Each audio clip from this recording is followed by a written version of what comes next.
guys, welcome back to the page. I actually hadn't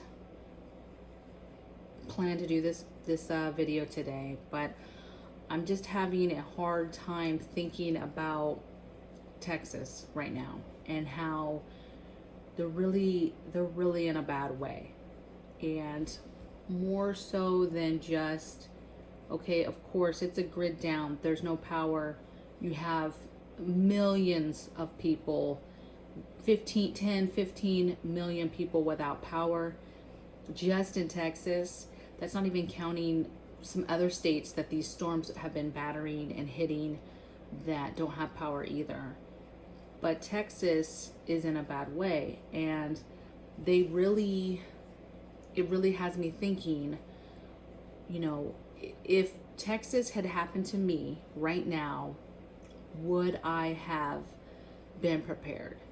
And so I would challenge you to think and ask yourself the same question, whether you consider yourself a prepper, whether you've been doing this for a while, because you probably have holes, even if you've kind of been doing this for a while. And I would challenge you to take a look and see if you're ready, and then make a plan on how you're going to address those holes so that you don't find yourself in the same situation someday like Texas. Because one day everything is normal and the very next day it's not, and it's tragic. People are dying right now in Texas. People are dying of hypothermia. They're dying of carbon monoxide by not being educated enough on the dangers and things that they can and cannot do in regards to staying warm. And they have to boil their water, so they're having to worry about getting the water, boiling the water, filtering the water. You have folks in below zero condition weather standing in line for 8, 10, 12 hours to fill propane tanks, to maybe get bottled water, get food. It's crazy. You have pipes bursting in people's homes, and it's sad. It's super sad because the majority was not ready. So what I want to go over today is the top. I'm not going to put any kind of numbers on this. I'm just going to say these are the top emergency preps that you should be working on getting as soon as possible. And there's different levels, so don't worry. Some of the stuff can be expensive, but there's alternatives out there that are not as expensive. And if you have to break it up over paydays, over months, do that. But just know, get your pen and paper, because you need to write down this stuff and be working on it. And just like you, I have holes in my prep game, and there's some stuff on here I'm going to share with you that we did not have and why we don't have it, but we're going to get it. Okay, so let's just jump right into it. Hopefully that was enough talking about dramaticness. Okay, so these are just emergency must-haves. So the first thing is generators. So generators, right? We have solar generator. We have a solar generator that we have, that's small, that we use inside our home for different things. We know exactly what it will run, what electronics it will run, but we hadn't invested in a gas-powered generator. Usually, so we own a home in a different state, right?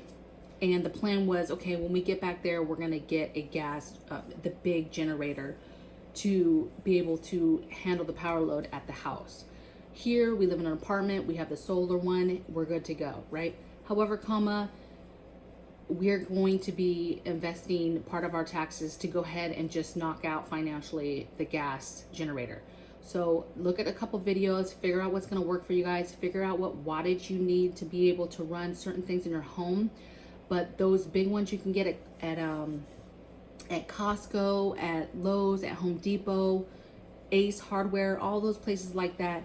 They'll run your refrigerators, your freezers. Some of them will run some of your lights. It just depends on the setup you have. So look into getting your generator.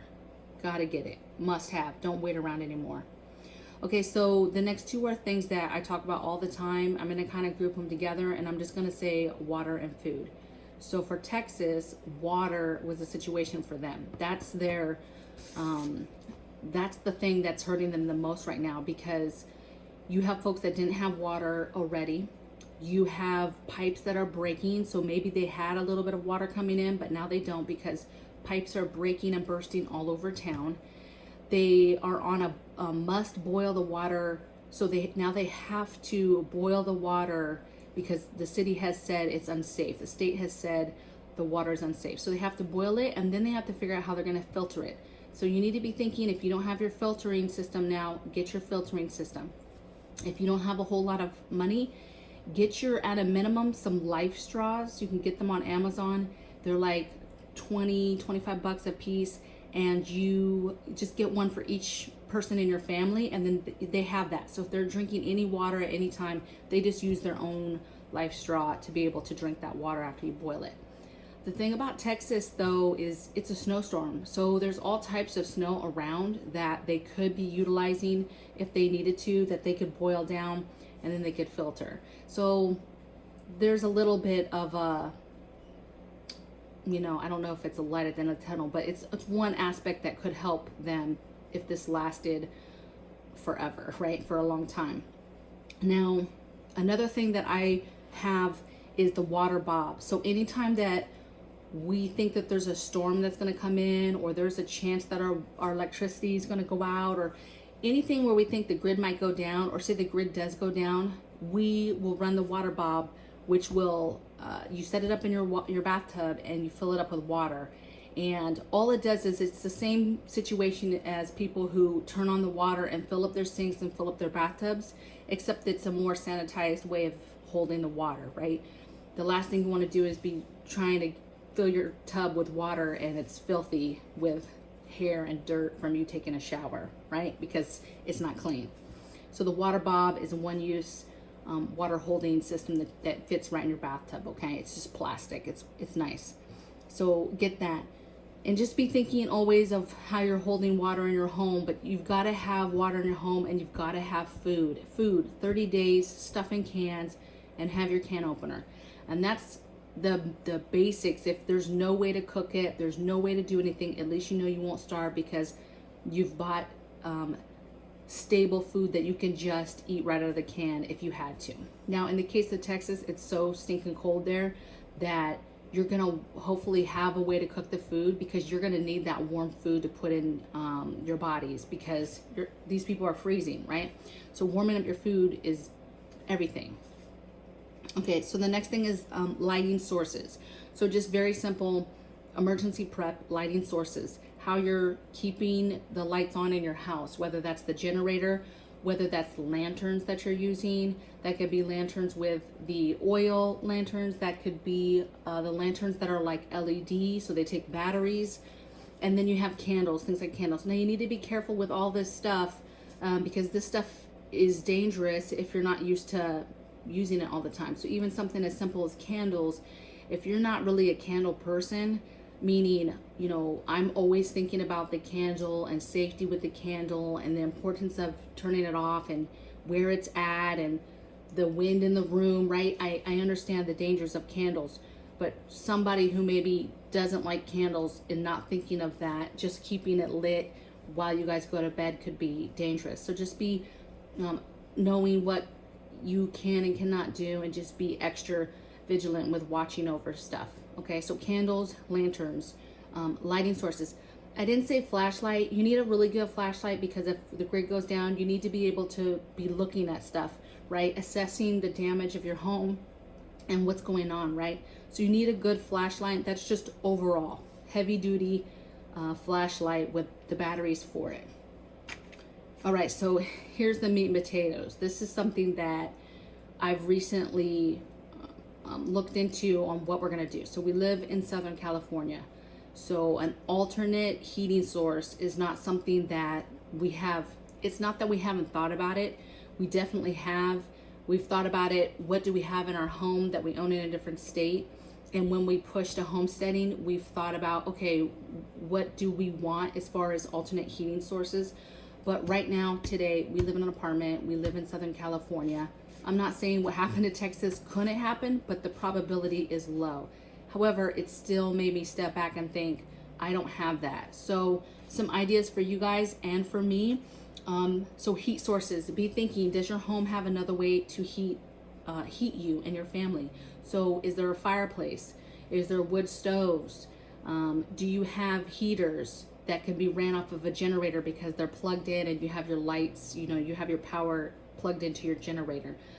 Basically, I'm just asking you to step back and take a look at, if you were like the folks in Texas and you had no power, no heat, and it's below 0 temperature, how are you guys staying warm? So some ideas for that are, you can look into getting, especially if you have gas as well, there's all types of stoves that you can buy and put into your home. Some of them are electric, right? You can plug them in. Some of them are ran off the gas or propane. They have wood ones. They have ones that run off of pellets. And they have these ones called Mr. Heater, which is what we're probably going to get for now for our situation. But these Mr. Heater Buddy heaters, they're great for indoors. They're safe to use indoors, and they're ran off of propane. And they can run off of the 1 pound green propane bottles you get for like your camp stoves. And then they also have attachments so that you could hook it up to like the big propane that you have for like your barbecue grill, that hook up to that as well. And that's how you can heat your home, because if you have no lights or power anyway, you should have already condensed your whole family down to the space that you guys are going to live in while there's no power and stuff. You're not going to be living all over your house. You're going to be trying to figure out a space that you're going to stay in so that you guys can keep your body heat in that area. That's where the candles is. That's where these heat modules can go. Okay. Again, with anything that's alternate heat source, you're gonna want to make sure that you have carbon monoxide detectors, and you can buy them where they just slap up on your wall and they take batteries. So you just need to make sure you have those so that you can stay safe. Okay. The generator, you're not having the generator inside. It has to be outside so it can be ventilated. It's gas. Okay. Turning on your car in the garage and thinking that that's far enough from where you're physically sitting and you're trying to get the heat to fill through the whole house, okay? You will kill your family. And there's people in Texas that have died because they're doing silly things like this. So pay attention. Okay, cooking source, emergency prep, cooking source. This is your barbecuer with backup fuel. So barbecuer, camp stove, rocket stoves, even one that you made with cinder blocks. Let's see what else. Oh, if you've got a fire pit, and then just think of how you're going to cook the food and then all the fuel that you would need for it. So if your barbecuer is charcoal, you should have a few bags of charcoal always on deck for that. You should have the propane, right? If you have the big propane tank, now I know I'm going to go get 2 or 3 more of those bad boys and just have them in my garage. And then if I know a storm or something like that is coming, then I can go fill those up. Propane also will last a very long time. You don't have to worry about it like you do gas with it evaporating and you got to rotate it out. It's a little bit more easier to use. Okay, it's friendlier to store as well. So figure out how you're going to cook your food, because again, like Texas, warm food and being able to have warm food and put in their bodies when it's freezing like that is going to make a big difference. All right, so 2 more things I have on these emergency preps, and that's hygiene. So just step back and think about what your toilet game looks like, right? A lot of toilet systems are still okay, even if the grid goes down. But again, Texas, I'm really curious with Texas, their situation right now, if their toilet game, their plumbing systems were holding up, because I'm hearing reports of pipes bursting because it's so cold. So I can only imagine that the water is frozen or the system is not working. I would love to know in the comments below if anybody ends up seeing this, if their plumbing held up and that's something that they didn't have to worry about. And then also I'm curious about their internet. I know grid down, the regular like cable internet and stuff's not working, but I'm curious on their cell carrier grid, if that held up, and people, if they were able to charge their phones in their cars or with their solar generators, if they were able to, you know, talk to people and be online and see what's going on in different parts of the country and get information. And then the last thing is just entertainment.